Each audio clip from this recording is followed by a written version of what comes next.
Oliver, we had a profit warning today from Game, the game console bricks and mortar retailer. Can you tell me what happened and why they've warned? Yeah, so Game Digital, as the group is called, it owns some UK high street shops called Game, sells games, obviously, and consoles.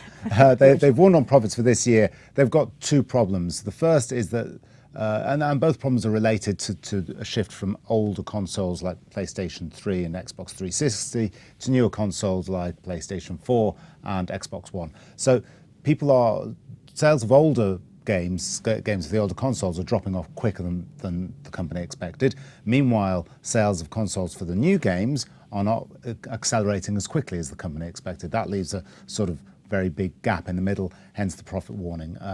Analysts at Canaccord have cut their forecasts by 40%, over 40% for the current year. Okay, wow. And how's the share reacted? I mean, is this it's clearly an important season for them around Christmas? Yeah, it's very important. The first half of their financial year, which includes Christmas, last year it accounted for 90% of their full year earnings. So it's an absolutely crucial period for them, just the wrong time for them to be having these kind of trading problems.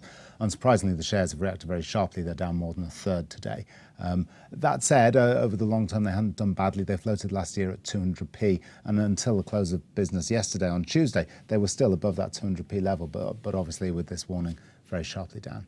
Okay, and it seems like sort of a classic business model with bricks and mortar and games that would really be challenged by online games and online retailers. You would think so, yes.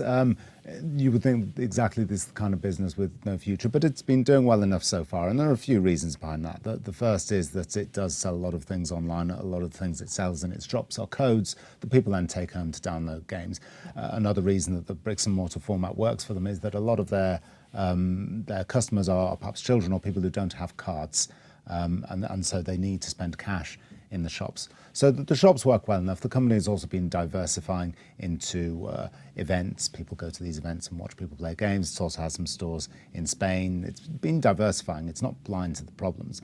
But really, I think all of these growth areas can only offset the inherent volatility in the core market for console games. And the company will never really get away from that as long as there's a console cycle that continues. Okay, thanks very much.